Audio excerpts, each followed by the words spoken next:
को प्रकृति से प्रेम था और अपना ज्यादातर वक्त बाहर खुली हवा में बिताते थे। उनकी सबसे पसंदीदा जगह शहंशाह अकबर के शाही बाग थे। इन शाही बागों की देखभाल एक मीर नाम का माली करता था। वो एक शांत इंसान था जो सीधी सादी जिंदगी जीता था और अपने में और अपने बागों में खुश था। बीरबल और मीर अक्सर बागों के पेड़ पौधों, फूलों और फलों की दिलचस्प बातें करते थे। बीरबल मीर के साथ अच्छा सलूक करते थे और मीर भी बीरबल को काफी पसंद करता था। एक दिन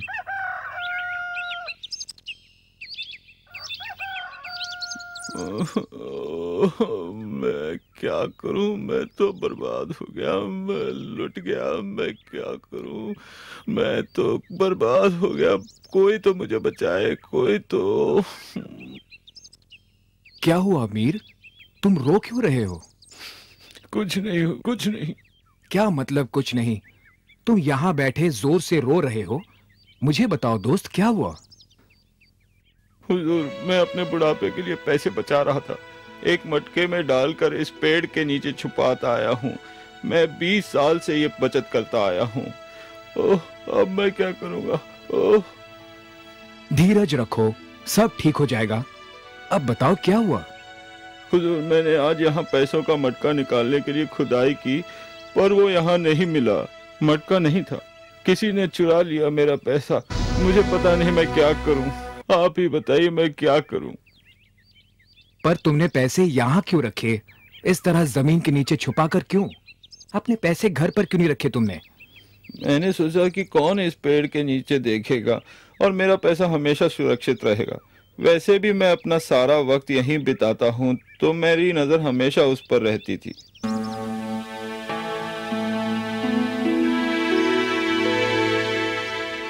अगर ऐसा है तो जिसे तुमने बताया था चोर वही है। किससे बताया था इसके बारे में? किसी को भी नहीं हुजूर, मैंने किसी से नहीं कहा था। तो फिर किसी ने तुम्हें यहाँ पैसे डालते हुए या निकालते हुए देखा होगा। लेकिन यहाँ पर तो किसी का भी आना मना है, सिवाय आपके, जहांपना और उनके कुछ मंत्रियों के। हाँ, ठीक कह रहे हो।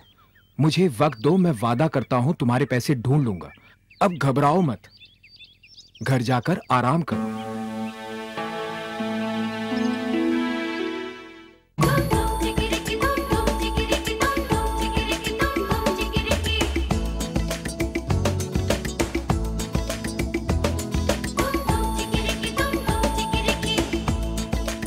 कोई भी जिसे पैसों के बारे में नहीं मालूम, वो इस पेड़ के नीचे क्यों खोदेगा, और वो भी एक कटहल का पेड़।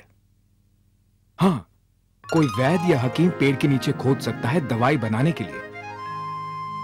हाँ, ये ठीक है।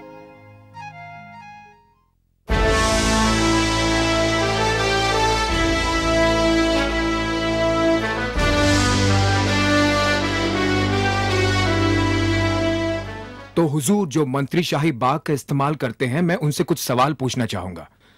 जरूर, अगर ये तुम्हें चोर को पकड़ने में मदद करेगा तो पूछो। क्या आप में से कोई भी हाल ही में बीमार थे या किसी कारण कोई दवाई की जरूरत पड़ी थी? हाँ, पिछले 3-4 दिनों से मेरे गले में खराश है और मैं मेरी पत्नी की बनाई हुई एक आयुर्वेदिक दवा ले रहा हूँ। दवा बनाने के लिए जड़ी बूटी कहां से मिली? क्या मतलब जड़ी बूटी कहाँ से मिली? वो उसे उसकी माँ ने भेजी थी जयपुर से। मुझे गलत मत समझिए, मैं आप पर कोई तोहमत नहीं लगा रहा हूँ। कुछ ही देर में मैं आपको सब समझा दूंगा। और कोई है जो कोई दवाई ले रहा हो? दरअसल कहते हुए तो शर्म आती है, लेकिन मुझे कब्ज की शिकायत रहती है और मेरे जो हकीम जी है, उन्होंने जड़ी बूटी की एक दवा मुझे दी थी जो मैं 2 दिनों से ले रहा हूँ। ओह, और ये हकीम जी कौन है? क्या उन्हें दरबार में बुला सकते हैं? जरूर बुला सकते हैं उन्हें। उनका नाम वैद्य प्रसाद है। बीरबल, हमें माली के पैसे चोरी होने और इन दवाइयों के बीच कोई संबंध नजर नहीं आता। तुम क्या साबित करना चाहते हो? हुजूर, मुझे बस कुछ वक्त और दीजिए और धीरज रखें, मैं आपको सब समझा दूंगा। ठीक है बीरबल, कार्रवाई जारी रखो। वैद्य प्रसाद को हाजिर किया जाए।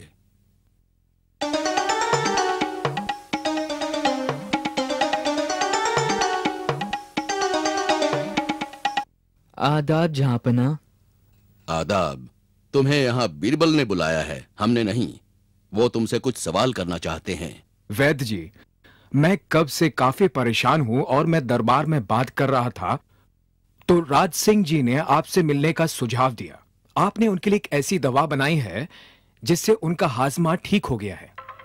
ओह जी जरूर, मैं आपके लिए भी वही दवा बना दूंगा और यकीन मानिए अगले 2 दिनों में आपकी समस्या हमेशा के लिए खत्म हो जाएगी। सचमुच मुझे यकीन नहीं होता। क्या यह समस्या हमेशा के लिए चली जाएगी, और वो भी सिर्फ 2 दिनों में? और मैं कई महीनों से परेशान हूं। ओह, आप 2 दिनों में बिल्कुल ठीक हो जाएंगे। जैसे राज सिंह जी, वो भी लंबे समय से परेशान थे, लेकिन मेरी दवाई के बस 2 खुराकें और कब से हमेशा के लिए छुटकारा मिला उन्हें। मैं बहुत उत्सुक हूं, आप ये दवा कैसे बनाते हैं, क्या इस्तेमाल करते हैं? अगर और किसी ने पूछा होता तो मैं ये बिल्कुल नहीं बताता, पर हुजूर क्योंकि आप पूछ रहे हैं इसलिए बताता हूँ। इस दवाई को बनाने में सबसे जरूरी चीज है कटहल के पेड़ के जड़ का अर्क। ओह, हमें चाहिए कटहल की जड़ का अर्क। तब तो मुझे और भी लंबे समय तक परेशान होना पड़ेगा। आपको इस शहर में कटहल का जड़ कहाँ मिलेगा? घबराने की कोई बात नहीं है हुजूर, एक कटहल का पेड़ शहंशाह के शाही बाग में ही है। ओह, ऐसी बात है। खैर वैद्य जी, मैं आपको सच बोलने का एक मौका दूंगा मीर के पैसे लौटाने का। जो बाग का माली है वो पैसे जो आपको पेड़ के नीचे मिले। मीर जी हुजूर, मुझे माफ कीजिएगा। मुझे वो मटका पेड़ के नीचे मिला और मैंने सोचा कि काफी समय से पड़ा है और जिसने छुपाया है वो भूल गया है, इसलिए मैंने पैसे ले लिए। खैर, एक वैद्य होने के नाते तुम्हें लोगों की तकलीफ दूर करनी चाहिए, न कि खुद उनके दर्द की वजह बनना चाहिए। हुजूर मुझे माफ कीजिए, मैं बेहद शर्मिंदा हूँ। मैंने लालच में आके ऐसा काम किया था। मैं ऐसा कभी नहीं करूंगा हुजूर। हुजूर, मुझे लगता है हमें इन्हें माफ कर देना चाहिए सच बोलने के लिए। ठीक है, अगर तुम्हें ऐसा लगता है तो। हुजूर, अब हमें मीर को बुलाकर यह खुशखबरी सुनानी चाहिए। जरूर बीरबल, जरूर। मीर दरबार में पेश हो।